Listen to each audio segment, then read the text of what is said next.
Brought to you by TechnoSpark 20 series smartphones.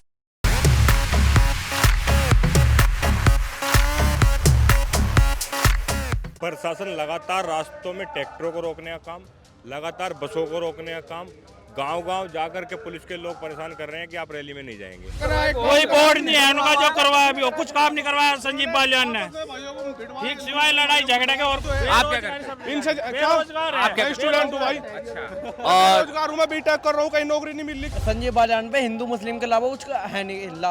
और क्या नाम है, इसने रोजगार खत्म कर दिया। और क्या नाम है, कहाँ का पड़ता सी भाई, हम तो साथ दिया तो हरिंदर मलिक को देंगे जो किसानों को दर्द को समझा है। और रोजगार हूँ, मैं बीटेक कर रहा हूँ, कहीं नौकरी नहीं मिल रही। क्या करे यार, जिंदगी झंड हो रही है हमारी यार। यहाँ पे अखिलेश यादव जी आगे नौकरी मिलेगी 100%। इस वक्त हम मौजूद हैं मुजफ्फरनगर में, जहां पर मेरे ठीक पीछे मंच पर अखिलेश यादव का भाषण चल रहा है और तमाम कार्यकर्ता लोग वहां सुनने के लिए पहुंचे हैं। इनमें से कुछ लोग हैं जिनसे हम बात करेंगे यहाँ के चुनाव को लेकर। क्या नाम है आपका? मेरा नाम दीपक सिरोही है। दीपक जी, अखिलेश यादव आपके क्षेत्र में आए, कितना प्रभाव पड़ेगा? पूरा प्रभाव पड़ेगा मजबूत तरीके से। बहुत % बहुमत की जीत हो रही है और हरिंदर मलिक जी बड़े मजबूत तरीके से चुनाव जीत में चल रहे हैं। बालियान का चुनाव कैसा चल रहा है? बालियान तो खत्म हो चुके, बालियान जी का कोई चुनाव नहीं है, क्योंकि हम तो हरिंदर मलिक जी को चुनाव लड़वा रहे हैं, तो हरिंदर मलिक जीत रहे हैं, हमारे उनके साथ हैं।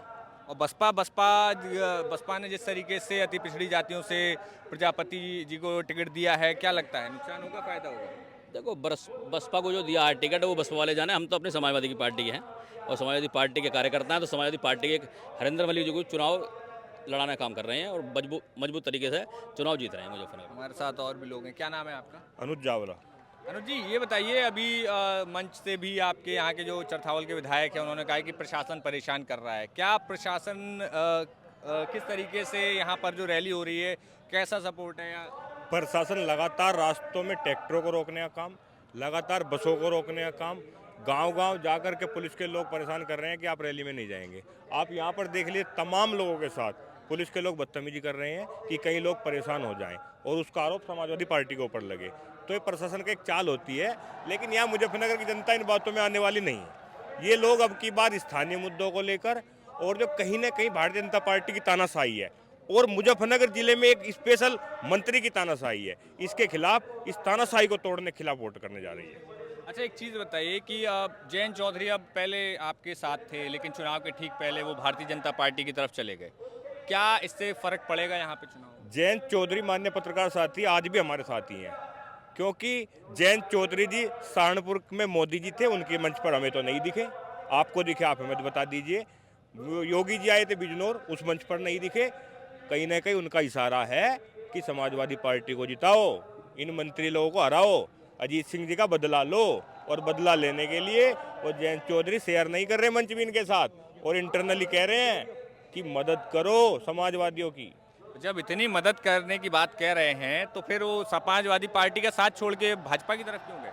देखो, बड़े नेता हैं, उनकी परिस्थितियां कह सकते हैं, कुछ भी कहते हैं, वो खुद जानते हैं, लेकिन उनकी विचारधारा। मजबूरी में गए क्या? मजबूरी नहीं कह सकते, इतने बड़े नेता है वो मजबूर नहीं हो सकते। लेकिन ये बीजेपी है साहब, तानाशाही पार्टी है। तानाशाही तो में विश्वास करने वाले लोग हैं, कहीं ना कहीं किसी को परेशान कर सकते हैं, जेल भेज सकते हैं, डरा सकते हैं। लेकिन जयंत चौधरी डरने वाले नहीं है, उनका दिल से वे हम लोगों के साथ हैं।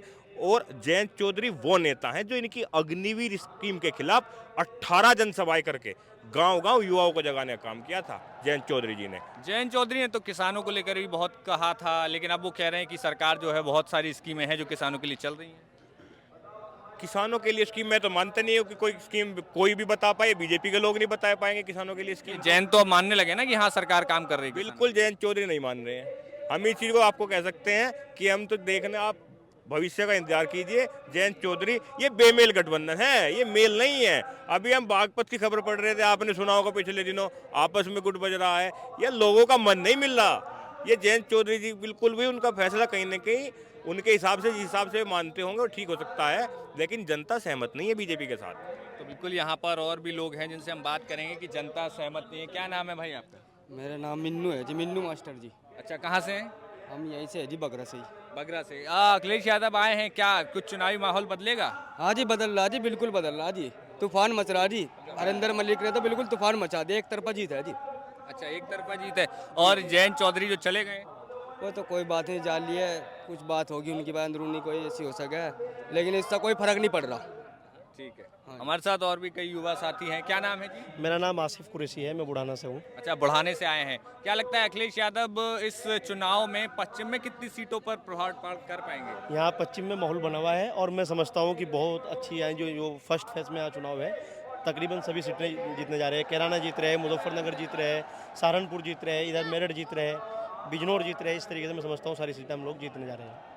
अच्छा, ये जो समाजवादी पार्टी की रैली हो रही है, इंडिया अलायंस आप लोगों के साथ में, लेकिन कांग्रेस का कोई नेता नहीं दिख रहा है, ऐसा क्यों? नहीं, कांग्रेस के नेता भी हो, और सबसे बड़ी बात जो रैली में जो मेन मुख्य बात है, मैं समझता हूँ कि जो भाईचारा बना था हमारे क्षेत्र में 2013 के बाद, वो भाईचारा यहाँ दिख रहा है। सर्व समाज के, सर्व जातियों के लोग यहाँ बहुत बड़ी तादाद में मौजूद है।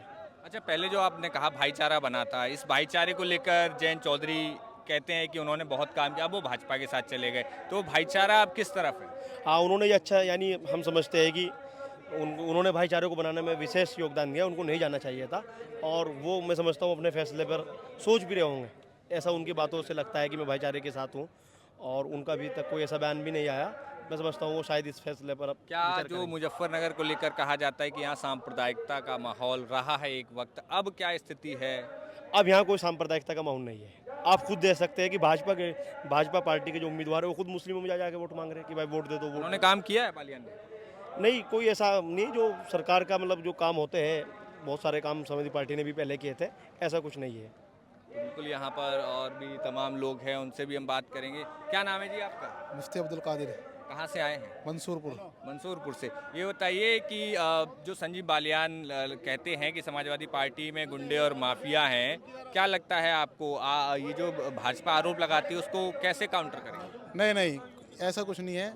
ये तो एक खामखा का आरोप है, जो राजनीतिक तौर पे जो आरोप लगाते हैं इस तरीके से लगाते हैं। ऐसा कुछ नहीं है, बल्कि सभी, जैसे हमारे हरिंदर मलिक जी हैं, बहुत सम्मानित नेता है, 40 साल से राजनीति करते आ रहे हैं, और हर वर्ग में, चाहे वो मुसलमान हो, हिंदू हो, या कोई भी बिरादरी हो, 36 की 36 बिरादरी में इनकी पकड़ है।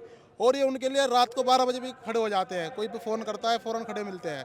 अन्याय के खिलाफ ये लड़ते हैं, और भ्रष्टाचार के खिलाफ ये लड़ते हैं, और हर तरीके से मजलूम के साथ खड़े होते हैं। अच्छा, हम पिछले दिनों कैराना भी थे और तमाम जगहों पर थे, तो इकरा हसन का कहना था कि मुस्लिम समाज को जो है बहुत ही शांत तरीके से और बिल्कुल ऐसे वोट करना है कि किसी को पता ना लगे। वो कह रही डर का माहौल है। क्या आपको लगता है सरकार का काम क्या है, जो सरकार की कार्रवाइयाँ हुई हैं उनको कैसे देखते हैं? नहीं, देखो, जो सरकार का जो काम है, बहरहाल उनका जो भी एक एजेंडा है उसके तहत वो चलती है। रहा मसला वोट डालने का, मुसलमान इस वक्त जो है शिक्षा को लेकर, रोज़गार को लेकर, और जो भ्रष्टाचार फैला है उसके खिलाफ वोट करने जा रहा है। और इसीलिए क्योंकि जब से सरकार आई है, आप देख लीजिए, चाहे वो नीरव मोदी हो या विजय माल्या हो, या इस तरीके से रोज़ रोज़ अडानी अंबानी पर जो इल्ज़ाम लगते हैं कि भाई सारा पैसा उनको गबन कर दिया गया है, या एयरपोर्ट को बेच दिया गया है, या और जो चीज़ें हैं सबको बेच करके आज रोज़गार जो है, जिनकी उम्र 2014 में नौकरी के लायक थी, उनकी उम्र निकल चुकी है, और वो आज घर बैठे हैं बेचारे, या तो खेती कर रहे हैं या फिर वो मजदूरी कर रहे हैं। लोग परेशान हैं, तराही कर रहे हैं। लेकिन ये जो सरकार आएगी, इंडिया गठबंधन अगर आ जाता है इस मुल्क के अंदर, तो मैं समझता हूँ कि रोज़गार के बहुत अच्छे मौके निकलेंगे। क्योंकि जो कांग्रेस का मैनिफेस्टो है या समाजवादी का जो मैनिफेस्टो है, उसमें रोज़गार की बात की गई है, शिक्षा की बात की गई है, या इसी तरीके से और अच्छे अंदाज में देश को प्यार मोहब्बत में लेकर के चलने की बात की गई है। अच्छा, एक अभी हाई कोर्ट ने जो मदरसों को लेकर जो असंवैधानिक बता दिया, जिसपे सुप्रीम कोर्ट ने स्टे लगाया, आप इस ये जो पूरी चीज़ हुई उसको कैसे देखते हैं? क्या है सरकार को लेकर, सरकार की वजह से ये हुआ कि आखिर रीज़न क्या देखते हैं?